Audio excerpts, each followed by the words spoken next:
All ideas contrary to Mao's thinking and the objects that represented them had to be destroyed. Not just Confucianism and Buddhism, but even more so foreign faiths like Christianity.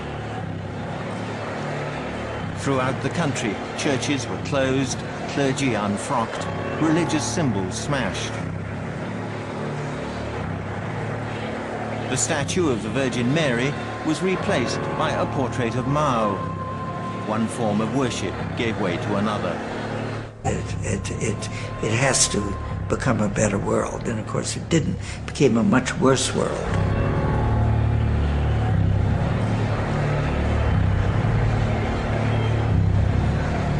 The physical destruction wrought by the Red Guards was unparalleled even in China's long history.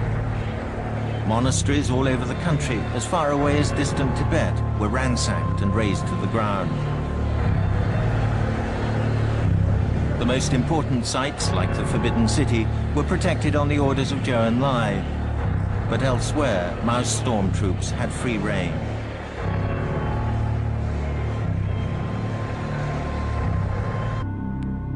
Zhou Enlai's implicit distinction between smashing bourgeois ideas and smashing bourgeois individuals was quickly forgotten.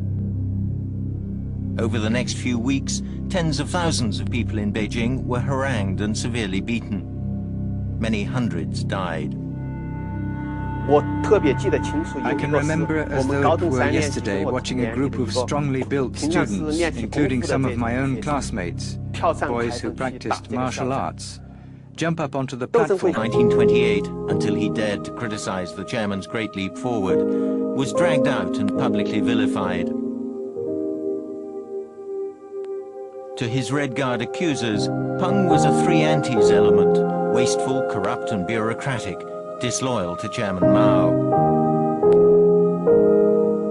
Jiang Wentian, Mao's predecessor as party leader in the 1930s, was damned alongside him.